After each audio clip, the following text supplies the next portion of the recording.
Bien, alors je pense que tout le monde est là. Voilà, on va commencer. Alors, est-ce que vous recevez la présentation? J'aimerais bien entendre votre voix ce matin. Alors, si vous avez des microphones, à moins que si vous êtes en train de dormir encore, bah, j'ai désactivé le microphone. Je parlais. Bonjour tout le monde. Est-ce que vous m'entendez? Donc, j'aimerais bien entendre votre voix ce matin. Oui, on vous entend, monsieur. Oui, merci. Voilà. Oui, monsieur. Merci Youssef, merci Aja, merci tout le monde. Donc voilà, donc alors, j'espère que vous n'êtes pas fatigué. En tout cas, moi personnellement, je suis un peu fatigué parce que tellement de ça fait un bout de temps qu'il y a beaucoup, il y a une série de cours qu'on est en train de faire. Ben, et du coup, donc tout ça, c'est un peu fatigant. J'espère qu'il y aura une période de vacances, comme ça on va faire un break. Bon, en tout cas, on a bien avancé sur pratiquement toutes les parties. Donc je crois qu'il y a pas il y a pas globalement de problème d'avancement. Mais plutôt, donc, il faut qu'on s'organise par rapport aux activités pratiques qui vont être réalisées par la suite. Alors, la dernière fois, donc, nous avons présenté. Est-ce qu'il y a quelqu'un qui peut me rappeler ce qu'on a présenté la dernière fois? Oui, monsieur. Oui. Donc, pour la dernière fois, nous avons continué sur l'utilisation de la bibliothèque ND4G pour les calculs matriciels. Nous avons vu euh, plus d'opérations sur comment créer des matrices à partir d'autres matrices avec les méthodes VStack, HStack, Concat, etc., Diag, etc. Et puis, nous avons commencé avec le Deep Learning 4G, avec une présentation sur quoi, c'est quoi le framework, etc. Et Euh, nous allons, si je me souviens bien, nous allons, nous avons essayé de commencer avec l'exercice pratique sur la détection des types des fleurs, mais nous n'avons pas continué parce que bon, il y avait un problème sur Le le document. support. Du coup, comme vous allez, Oui, oui, tout à fait. Tout à exact. fait. Tout à fait. Merci Youssef. Donc, c'est très clair. Bah, effectivement, donc, la dernière fois, on l'avait consacré pour la librairie, la librairie c'est-à-dire ND4J, pour on va pas dire le calcul matriciel, mais plutôt donc pour l'algèbre linéaire, globalement. C'est le calcul parallèle, c'est-à-dire les opérations du calcul de l'algèbre linéaire, donc les implémentations parallèles. Donc, je vous rappelle que l'architecture, ce qu'on veut faire, c'est que toujours on voudrait, dans le cadre du cours des systèmes multi-agents, dans le cadre du cours du système multi-agent, donc on était en train donc d'aborder la partie apprentissage des agents, c'est-à-dire l'aspect cognitif des agents. Donc il faudrait donc utiliser quelques algorithmes. Donc nous avons dit qu'on va travailler sur deux volets. Il y a l'apprentissage supervisé, notamment basé sur pour le moment donc avec les réseaux de neurones artificiels. Et principalement, on va utiliser des frameworks de deep learning. Et nous allons utiliser deep learning 4G parce que pour nous, c'est mieux adapté parce qu'on utilise donc le framework JET qui c'est du Java. Donc, ça va être plus simple de l'intégrer au sein des agents. Donc, nous allons utiliser donc l'objectif, c'est de comment travailler avec deep learning 4G pour faire de l'apprentissage supervisé, tout ce qui est machine et deep learning. Donc, c'est quelque chose de très important. Et après, par la suite, on finira par la partie c'est-à-dire une partie sur l'apprentissage par renforcement. Donc voilà, c'est les choses que nous allons implémenter. Bon, pratiquement nous avons présenté tous les aspects de la librairie ND4J. Donc je vous avais demandé donc en principe que l'idée c'est d'essayer avec cette librairie Deep Learning 4J pour faire l'implémentation des algorithmes de réseau neuron, notamment créer un perceptron, un multi-layer perceptron, donc faire une implémentation. Donc ça c'est quelque chose qui est très important pour nous, donc c'est-à-dire pour vous, de travailler un petit projet sur cette librairie-là. Pourquoi? Tout simplement parce que en principe, ça va vous permettre de comprendre mieux et de mieux maîtriser donc ce qui va se passer, ce qui est offert par les frameworks de machine et deep learning, comme d'ailleurs Deep Learning 4J que nous allons voir. Alors donc voilà, donc ça c'est donc on aura l'occasion donc de revenir sur ce petit projet-là que nous allons travailler avec ND4J. Ben, l'idée principale c'est de créer un nouveau framework de machine learning si vous voulez. En en réimplémentant les algorithmes donc c'est-à-dire d'apprentissage par réseau de neurones. Donc comme je disais, ce qui va nous permettre de mieux à maîtriser un peu ces concepts-là, c'est-à-dire les aspects théoriques que vous êtes en train de voir dans le cours de l'intelligence artificielle. Voilà. Alors aujourd'hui donc on avait commencé donc à la fin de la science, on avait commencé en principe sur Deep Learning 4J, donc comment implémenter donc des applications d'apprentissage supervisé avec Deep Learning 4J. Donc, juste avant de revenir sur cet aspect-là, donc Deep Learning 4J, c'est juste pour rappeler, c'est un framework open source qui permet donc c'est-à-dire d'implémenter les algorithmes de machine et deep learning d'une manière générale. On peut aller des modèles très basiques, simples, jusqu'à des modèles très complexes. Donc, ça couvre pratiquement tous les aspects, comme d'ailleurs c'est presque les mêmes fonctionnalités que vous allez trouver dans TensorFlow, TensorFlow.js, dans PyTorch. Donc tout ça, c'est des frameworks qui offrent presque les mêmes possibilités. Donc allant de simples multilayer perceptrons, en passant par des algorithmes CNN, RNN, LSTM et plein de modèles. Et en plus, j'ai en fait signalé un aspect qui est très important, c'est que en fait avec Deep Learning 4J, on peut facilement faire une implémentation distribuée basée sur Spark. Et vous savez, Spark, donc c'est un outil qui est très pratique pour faire des calculs distribués. Donc c'est un outil qui fait partie des outils de l'écosystème Big Data. C'est un outil forcément que vous allez utiliser beaucoup, du moment que votre spécialité c'est le Big Data. Vous allez pouvoir aussi l'utiliser, l'intégrer facilement avec Deep Learning 4J. Donc pour tout ce qui est l'apprentissage distribué, c'est une partie qui est très importante parce que vous allez découvrir que, enfin vous le savez déjà, c'est que l'entraînement des modèles, généralement ça consomme beaucoup de temps. Donc c'est qu'à un moment donné, on a besoin donc de distribuer parfois l'entraînement sur plusieurs machines.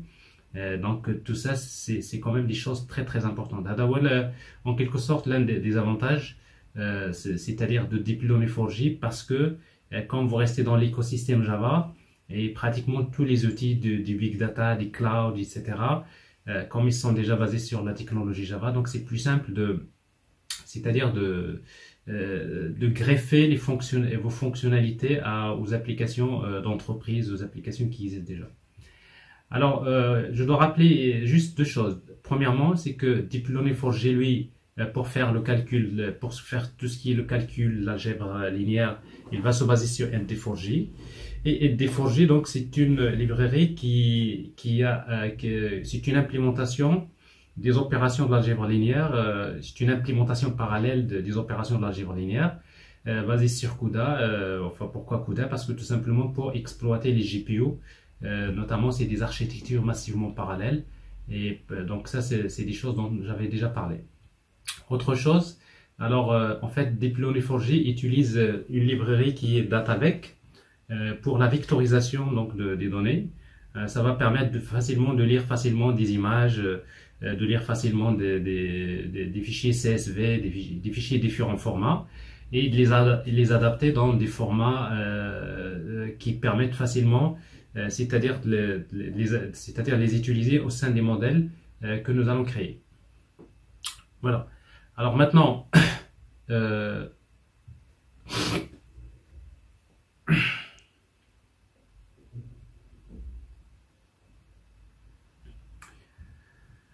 Alors pour découvrir donc l'utilisation donc de Deep Learning 4G, donc nous allons travailler sur un exemple d'application pour vous montrer pour comment faire comment créer un modèle d'entraînement et supervisé, c'est-à-dire d'apprentissage supervisé.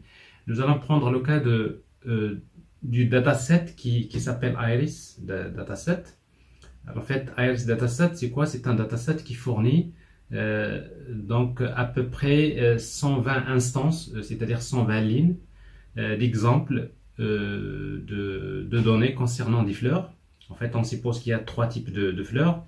Il y a ce qu'on appelle Iris setosa, Iris versicolor et Iris virginica. En fait, Virginia. Donc, trois types de fleurs.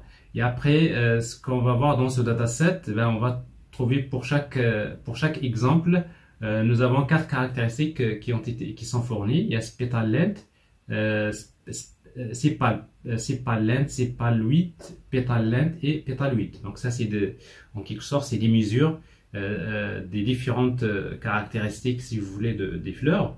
Ben, on suppose ici qu'il y a quatre caractéristiques, donc qui sont déjà suffisantes pour identifier en quelque sorte les fleurs. Donc tout ça, c'est par expérience. Et après, donc, on va utiliser donc un dataset de 120 instances pour entraîner le modèle. Ça veut dire quoi? Je dispose donc d'un dataset de 120 exemples de fleurs dont je connais les sorties. Donc ici, chaque ligne se compose de 5 valeurs. La première valeur, ça représente le sepal length. La deuxième valeur, ça représente le sepal width. La troisième, c'est le pétal width. Et la quatrième, pétal length. La quatrième, c'est pétal width. Et la dernière, c'est la classe. Alors, la classe 0, pour moi, ça veut dire Iris setosa. La classe, par exemple, la classe 1, c'est Iris versicolor. Et la classe 2, c'est Iris virginia.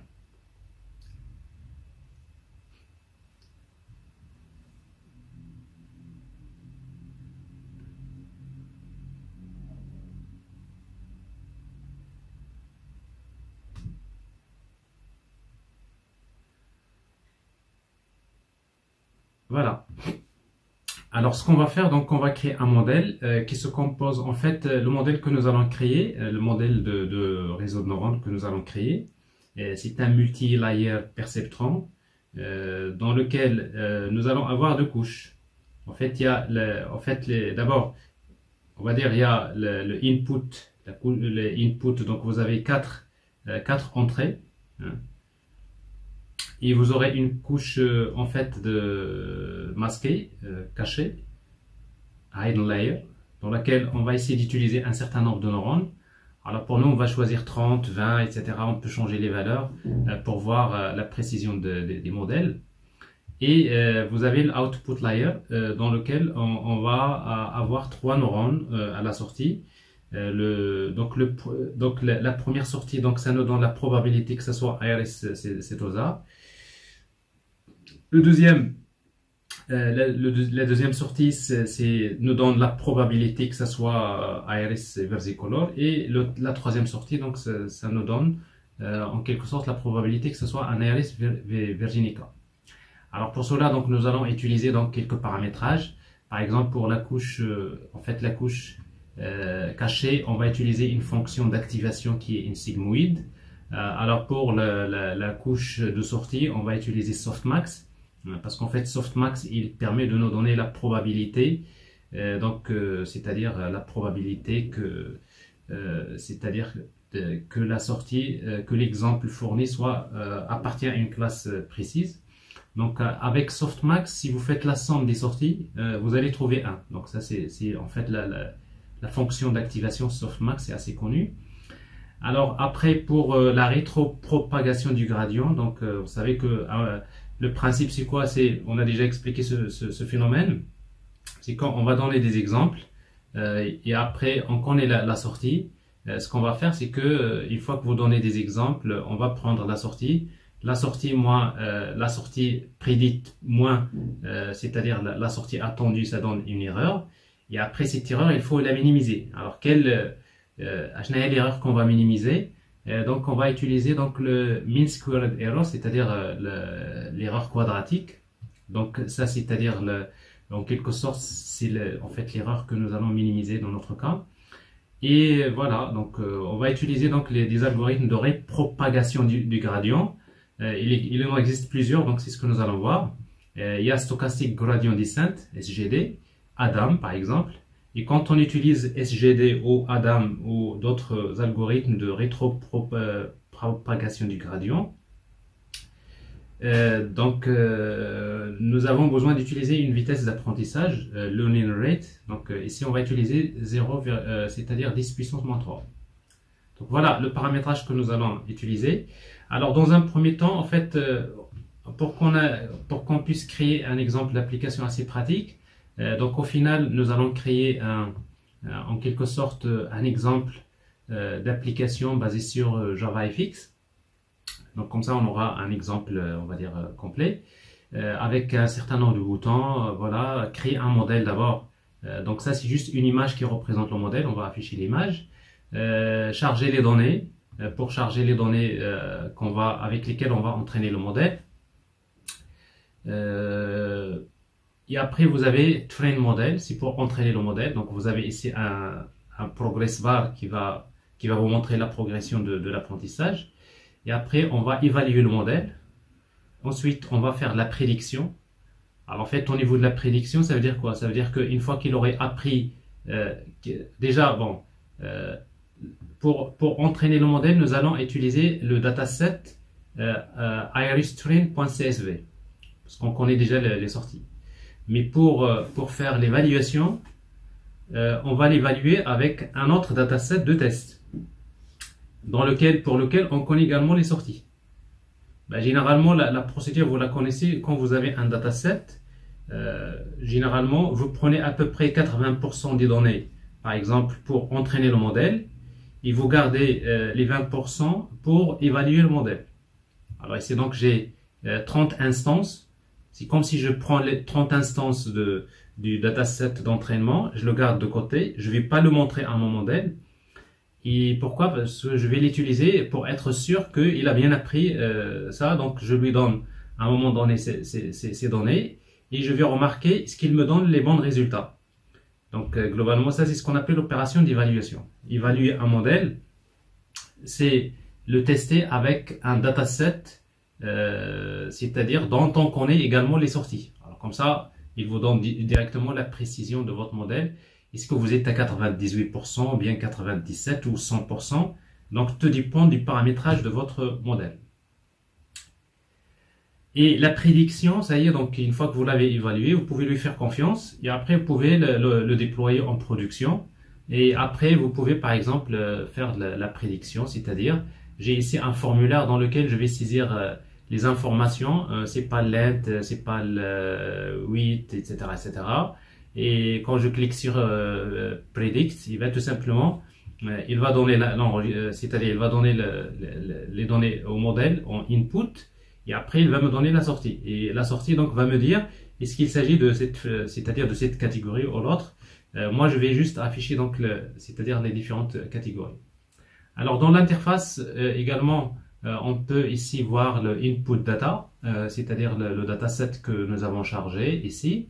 On peut également voir la console. En fait, la console, c'est pour montrer, en quelque sorte, quand on fait l'évaluation, quand je lance l'évaluation, ici je vais vous montrer ça. Nous allons voir ici la précision. Alors vous voyez ici déjà il est à 1, c'est-à-dire 100%, c'est-à-dire que notre modèle il est en termes d'évaluation, donc ça donne un résultat 100%. Vous avez ici ce qu'on appelle la matrice de confusion, donc je vais vous expliquer tout à l'heure. Et vous avez quoi d'autre? Et après, bon, en fait avec Deep Learning 4G, comme d'ailleurs les autres frameworks, vous avez le moyen de consulter via une page web l'évolution de l'entraînement.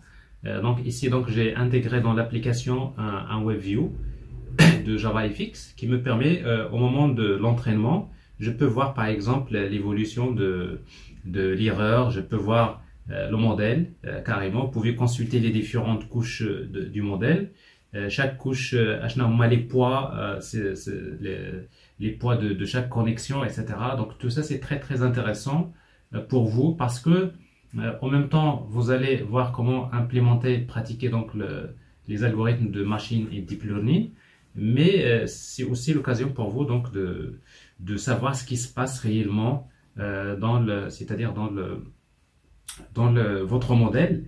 Et donc ça c'est quelque chose d'important pour quelqu'un qui veut faire un métier au niveau de data science par exemple, c'est très important. Alors est-ce que c'est clair? Très bien, vas-y. Alors on va commencer par le début. Alors je vais créer un projet Java, en fait un projet Maven. Alors Maven Project, je travaille avec Java 8.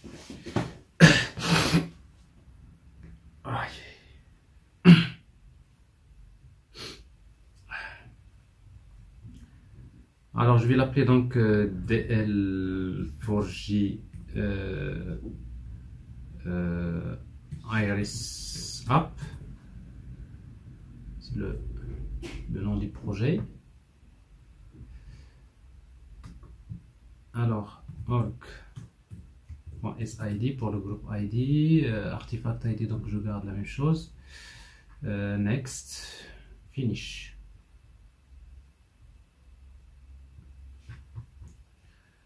Alors d'abord, nous avons besoin des dépendances, donc je vous les rappelle. Alors d'abord, je vais définir le compilateur, la version de Java que je vais utiliser. Alors maven.compiler compiler.source c'est 1.8 et maven.compiler.target c'est 1.8. Ça c'est Java 8. Alors bien sûr, si vous utilisez Java 11 ou 13, il faut changer là. Il faut voir ce que vous allez mettre. Alors pour les dépendances. Alors les dépendances, donc j'ai déjà expliqué la dernière fois, les dépendances qu'il faut intégrer. Donc je vais les prendre directement à partir de là. Les dépendances. Voilà.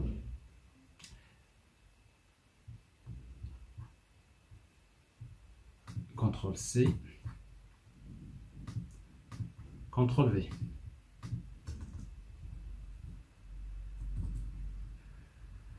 Alors, donc, je vous rappelle que nous avons besoin donc Deep Learning 4J Core, le module Core.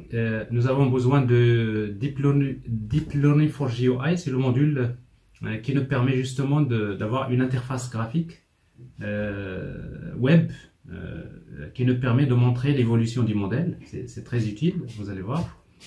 Et après, bien sûr, il y a ND4J, parce qu'en fait, tout est basé sur ND4J pour le calcul, pour l'algèbre linéaire, tout ce qui est le calcul parallèle sur les GPU. Donc ça, c'est pour, voilà, donc ça, c'est pour Native Platform, c'est pour les CPU.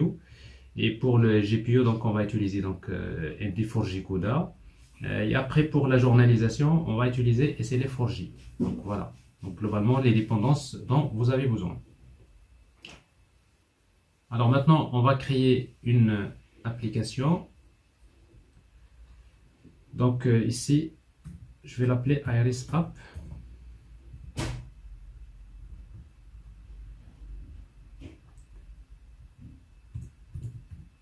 Main. Alors donc voilà. Alors pour créer donc un modèle directement, donc vous allez utiliser.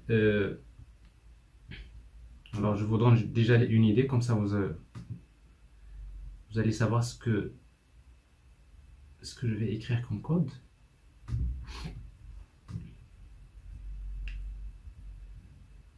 Alors voilà, le plus important, elle est là. Donc si vous voulez créer un modèle,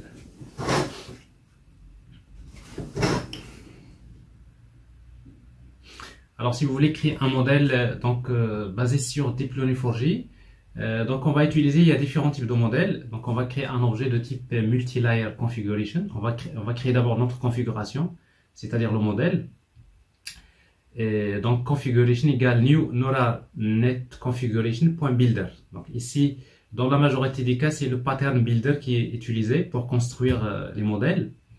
On va utiliser Neural Net Configuration Builder et après on va appeler un ensemble de méthodes. Alors, le plus important, la plus importante c'est d'abord updater. Alors ici donc j'ai déjà expliqué que dans un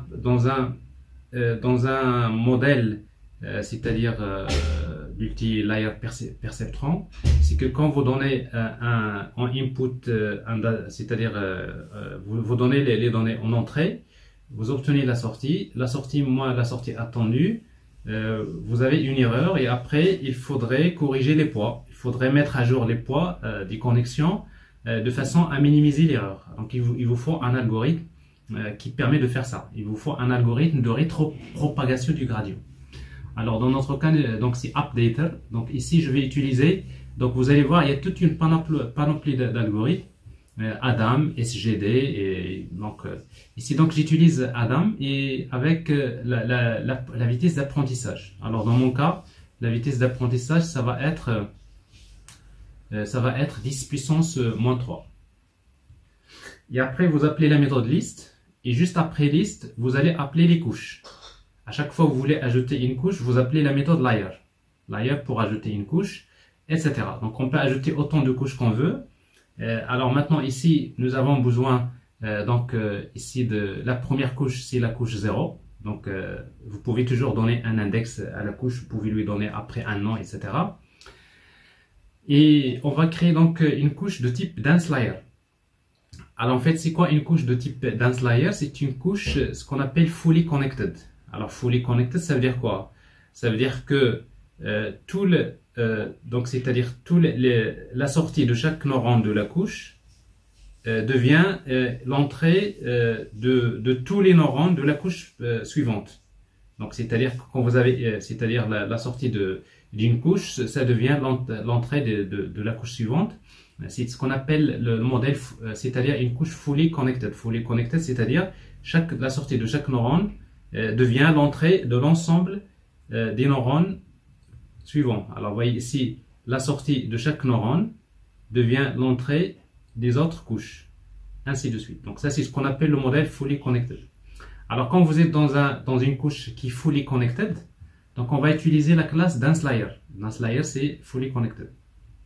La même chose point builder et après on va paramétrer la couche. Alors la couche la couche qu'on va utiliser c'est input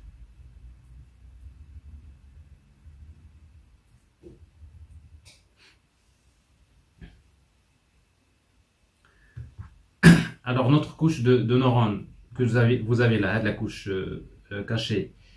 Donc ici il y a combien de input input il y en a 4. 1, 2, 3, 4. Donc c'est-à-dire le nombre d'inputs, c'est normal. Donc les features ou bien les caractéristiques de notre dataset.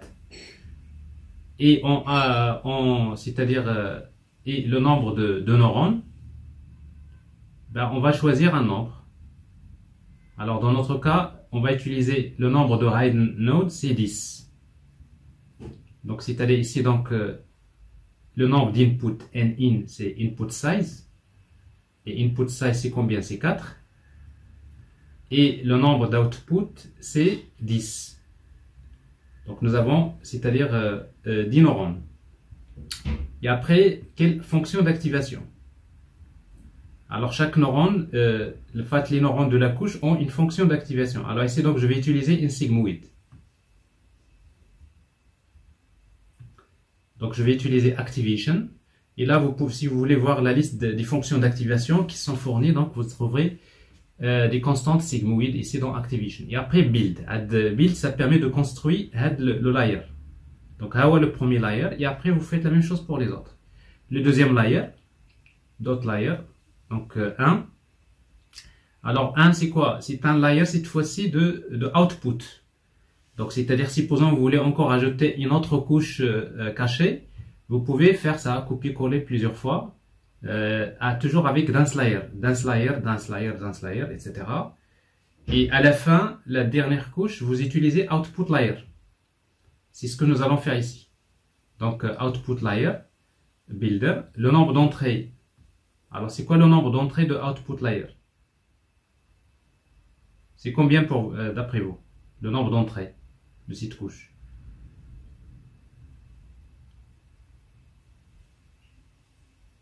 Voilà. Le nombre d'entrées, c'est hidden layer, c'est-à-dire c'est le nombre de neurones que nous avons ici. Comme nous avons 10, ça veut dire ici donc le nombre d'entrées c'est 10. Et c'est quoi le nombre de sorties? Ben, c'est le nombre de sorties, c'est le nombre de sorties que nous avons ici. Nous avons 3. C'est-à-dire nous avons besoin en quelque sorte de 3 neurones en fait, cette dernière couche, c'est ce que nous appelons la couche de classification. C'est le classifieur. C'est-à-dire, vous trouverez toujours un ensemble de couches et à la fin, vous avez un classifieur. Et généralement, un classifieur, c'est souvent utilise en quelque sorte un softmax. Alors, c'est pour cela qu'on va utiliser new output layer. Le nombre d'entrées, c'est le nombre de hidden nodes, c'est 10. Et le nombre de sorties, c'est output size, c'est 3. Et ici, maintenant, la couche de sortie particulièrement, il faut minimiser la fonction erreur. La fonction erreur que nous allons optimiser, que nous allons minimiser. C'est pour cela que vous spécifiez ici loss function. Alors dans loss function, vous allez spécifier, il y a toute une série de loss functions. Vous pouvez trouver par exemple loss functions ici mean squared logarithmic error. Bon, ça c'est un exemple. Donc c'est-à-dire l'erreur, c'est-à-dire l'erreur quadratique, la moyenne quadratique. Et l'activation, c'est quoi? C'est softmax. Alors build, ce build là, c'est pour encore construire ce layer. Et à la fin, pour construire la configuration, parce que vous avez ici un builder, vous ajoutez une méthode build à la fin. Alors ça permet de vous construire le modèle. Alors maintenant, vous avez créé la configuration. Si vous voulez créer maintenant le modèle, maintenant il faut créer un objet de type multi-layer network. Donc ça c'est un multi-layer perceptron. Voilà. Donc c'est celui que je vous ai demandé de développer vous-même avec la librairie la librairie DL4J, ND4J, égale new multi-layer network et vous lui donnez cette configuration. Et après, vous voulez initialiser le modèle, vous utilisez modèle.init. Donc là, le modèle, il est initialisé. Alors ça, c'est, on va dire, la partie la plus importante dans ce que nous allons faire. C'est-à-dire, c'est là, d'abord, le modèle. Il faut le créer, le modèle. Une fois qu'il est créé, il faut l'entraîner. Alors, ici, donc, voilà. Qu'est-ce que je voulais dire? Voilà, ça c'est en fait, il y a plein d'autres méthodes que je vous ai pas montré ici. Par exemple, ici, vous savez que quand vous créez un modèle, donc en fait, il y a les poids des connexions. Alors, les poids des connexions, généralement, il va les initialiser avec des valeurs. Alors ici, on n'a pas spécifié donc quel est l'algorithme utilisé pour initialiser le poids.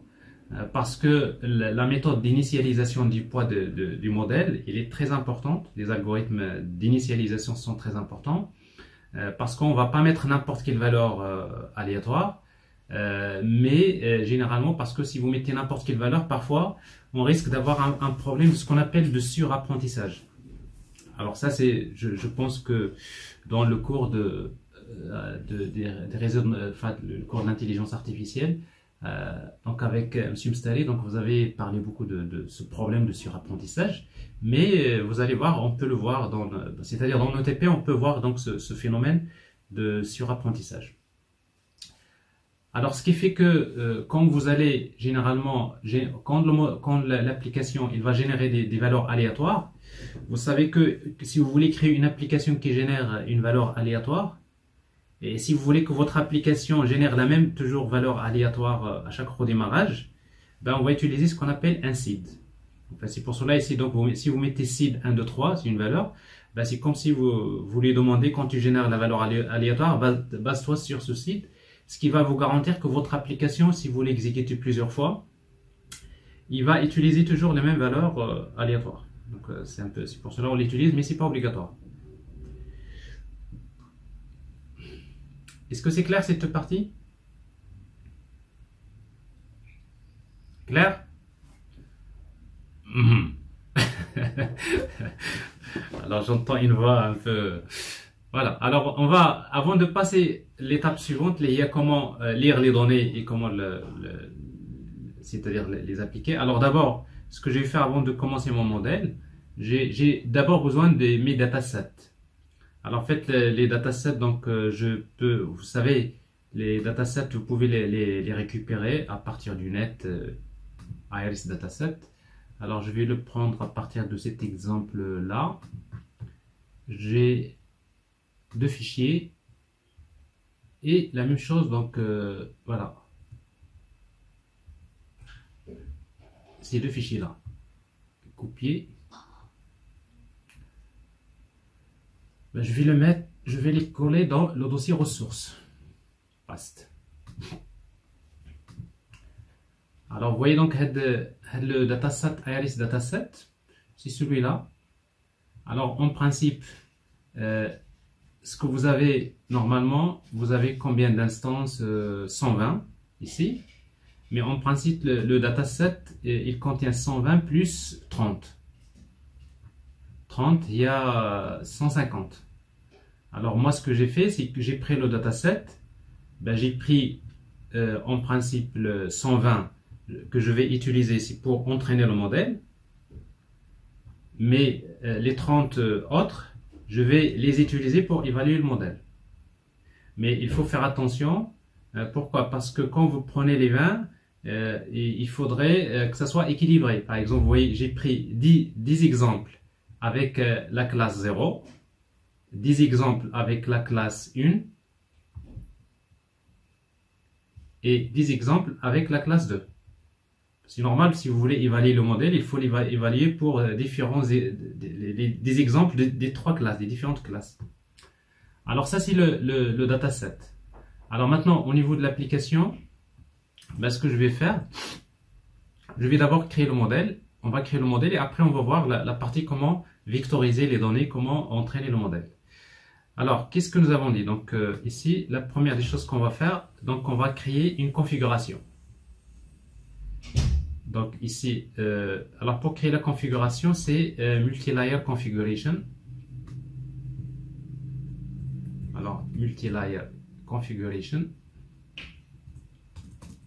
Configuration égale new neural net configuration point builder. Alors quand vous faites builder, donc vous allez appeler donc un ensemble de méthodes. Normalement, à la fin, il faut faire la méthode build. Parce que si vous voulez construire le modèle, ici, alors, donc on va utiliser ici donc les autres méthodes, en principe.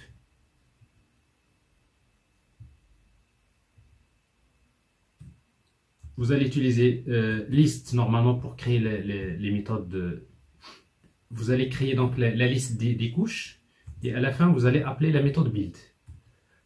Alors si vous voulez, comme ça vous avez un peu la structure de votre modèle. Alors maintenant, avant la liste, donc il va falloir spécifier un certain nombre de paramètres. D'abord le premier c'est updater, c'est-à-dire quel est l'algorithme de rétropropagation du gradient qui va me permettre de mettre à jour les points de connexion pour minimiser l'erreur. Donc ici, je vais utiliser new Adam. Alors, vous pouvez utiliser donc SGD. Vous voyez, donc il y a tous ces algorithmes que vous connaissez. Donc ici, donc, je vais utiliser Adam. Et je vais utiliser learning rate. Alors ici, donc la vitesse d'apprentissage. Learning rate. Alors, learning rate, c'est une variable que je vais créer ici, et pour moi la vitesse d'apprentissage c'est 0,001. Ça c'est la vitesse d'apprentissage. Et après donc vous avez liste. Alors liste, donc vous avez un ensemble de layers après liste, et chaque layer que vous créez, il faut que ça soit suivi d'un build. Alors, layer 0, Donc ça c'est le numéro du layer. Et après on va utiliser ici new dense layer. Donc c'est une couche fully connected dans laquelle on va spécifier un certain nombre de caractéristiques. New dense layer point. Le nombre de input ici point builder toujours point le nombre de input. Alors pour moi c'est combien d'input? C'est 4 num input. C'est une variable, c'est une constante que je vais créer également, égale à 4, parce que j'ai 4 features en entrée. Le nombre d'output, c'est le nombre de neurones dans la couche. Alors, hidden. Alors, le nombre de neurones de la couche cachée, c'est une variable. Alors ici, donc, je vais utiliser 10. Alors là, vous choisissez donc des valeurs. Mais après, comme je disais, donc, il n'y a aucune en fait, méthode mathématique qui permet de vous dire, voilà, il faut choisir tel. Donc là, après, on va parler à les bonnes pratiques. Mais ici, donc, je choisis 10. Vous testez votre modèle. Et si, vous n'êtes pas très satisfait, vous augmentez le nombre de neurones. Donc, jusqu'à ce que vous trouviez donc, la bonne configuration. Et après, la fonction d'activation. Donc, activation. Et alors, si vous voulez ici, New Dense Layer Builder, je fais entrée ici, la entrée, la entrée. Donc, ça, c'est le pattern builder. Alors, activation. Alors, ici, donc, je vais utiliser donc, la classe activation, sigma 8. Et après, je vais appeler, voilà, je vais appeler la méthode build. Voilà. Alors en fait, build, ça permet de construire ce layer. Est-ce que vous suivez? Voilà. Alors donc, j'ai construit donc ce layer. Je fais la même chose pour les autres. Alors cette parenthèse que vous voyez là, c'est la parenthèse de ici, voilà, de layer. Alors maintenant, je peux ajouter un autre layer. Dot layer. Donc 1, la couche par exemple numéro 1. Cette fois-ci, je vais utiliser new output layer. J'enlève les parenthèses et j'appelle builder. Alors de la même manière, et quand je fais un builder, j'ai besoin de spécifier point, d'abord le nombre d'entrées. Alors j'ai déjà expliqué le nombre d'entrées, c'est le nombre de sorties de la couche précédente. L'area, ça, le nombre de hidden. Le nombre d'output, c'est le nombre de sorties. Ici c'est 4.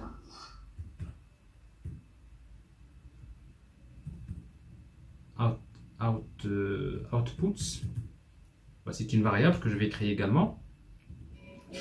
Égale à, c'est pas 4, c'est 3. Nous avons 3 sorties. Et nous allons utiliser la fonction d'activation. Cette fois-ci, on va utiliser softmax. Softmax. Et nous avons besoin maintenant de quoi d'autre? De la fonction erreur qu'on va optimiser. Alors la fonction erreur, c'est loss function. Alors pour loss function, je vais utiliser min squared logarithmic error. Alors il y a plein de min absolute, etc. Vous avez plein. De toute façon, ça, au niveau des concepts théoriques, donc je suis sûr que vous avez déjà en fait parlé de beaucoup de fonctions comme ça. Mais comme je disais, donc la plus simple, c'est l'erreur quadratique. C'est-à-dire, c'est la racine carrée c'est-à-dire de la somme des erreurs au carré, si vous voulez. La différence c'est comme si vous prenez donc la sortie prédite au carré, moins la sortie attendue au carré, tout ça c'est racine carrée. Mais après maintenant, si là en fait les chercheurs ont à chaque fois inventé c'est-à-dire des fonctions qui permettent de donner mieux dans des circonstances particulières. Donc ce qui fait il faut savoir appliquer quelques fonctions qui sont adaptées au type de problème. Et après, qu'est-ce qui manque maintenant pour finir ce layer? C'est build, tout simplement. Voilà. Alors build, donc vous construisez donc le modèle. Alors là, je viens de construire le modèle.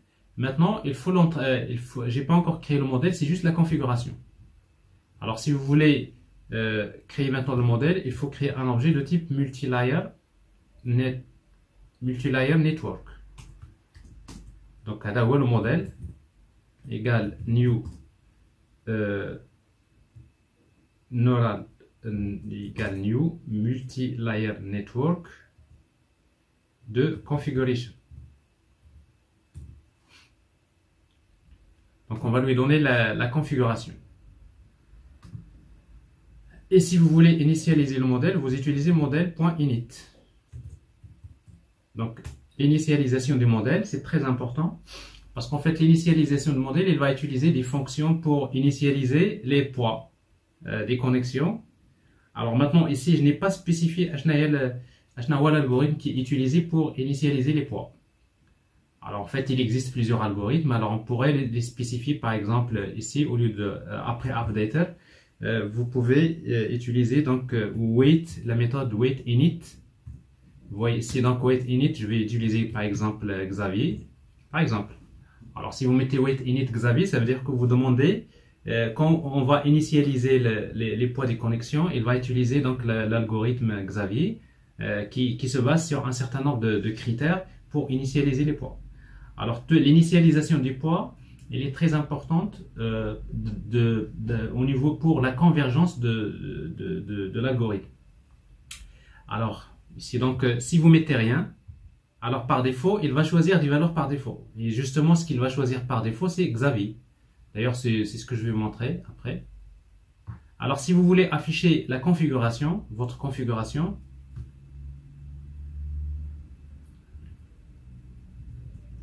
vous pouvez utiliser system.out.println, configuration.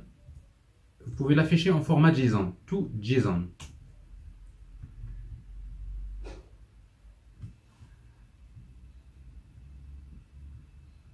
Alors, j'exécute. Là, j'ai pas encore créé le modèle. J'ai créé le modèle. Je vois la configuration. Et vous voyez donc il y a un document JSON qui est affiché là, qui contient le détail de votre modèle. Alors, vous pouvez voir, il y a beaucoup de paramètres que je n'ai pas initialisés. Mais tous ces paramètres-là ont des valeurs par défaut. Par exemple, backpropagation égale à true. Vous avez plein de choses. Quoi d'autre? Alors ici, layer, le premier layer, c'est dense layer. Ici, il utilise sigmoid. Il y a le bias init, c'est des 0. Updater, c'est des valeurs par défaut, etc., etc. Je vois ici updater, c'est Adam. Avec ici, j'utilise donc il utilise des valeurs par défaut, vous voyez, mais avec un learning rate que j'ai spécifié ici. Alors les paramètres Adam, si vous ne les spécifiez pas, il va choisir des valeurs par défaut. Ici, donc ça c'est l'erreur. L1, L2, voilà, c'est l'erreur quadratique, etc. Le nombre d'input, le nombre output c'est 10, ainsi de suite. Alors ici, vous voyez ici donc l'optimisation algorithme c'est stochastic gradient descent. Ici. Donc ça c'est pour le layer, hein, parce que si vous pour chaque layer, donc on a spécifié pour le modèle, pour chaque layer si vous spécifiez pas donc en quelque sorte l'updater, donc il suppose c'est SGD, ainsi de suite. Donc vous avez par exemple si vous cherchez le loss function, alors tout ça c'est les layers. Min batch, il y a plein de paramétrages qu'on n'a pas spécifié. Alors vous voyez donc si je ne l'ai pas spécifié, il a choisi une valeur aléatoire. Ici. Alors ici, Si vous voulez spécifier donc une valeur vous-même pour la génération des nombres aléatoires, alors comme je disais, donc vous pouvez faire ici, voilà, point seed 1, 2, 3, 4 par exemple. Ça c'est juste une valeur quelconque.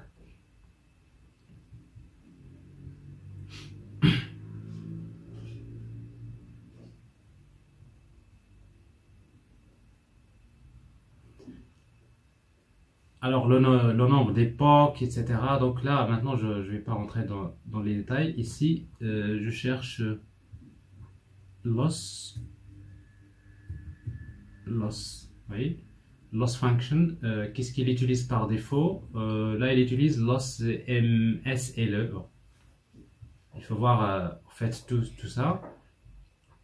Ici voilà, donc non, loss function c'est celle que j'ai spécifiée. C'est-à-dire c'est mean squared logarithmic error. Mean squared logarithmic error. Et ici weight initializer c'est Xavier. C'est généralement celui qui est plus efficace, donc c'est celui qui est utilisé par défaut. Voilà. Alors ça c'est la création du modèle. Est-ce que c'est clair pour la création du modèle? C'est clair? Oui, très bien. Alors maintenant, nous allons voir maintenant comment entraîner le modèle et comment lire les données à partir de notre dataset.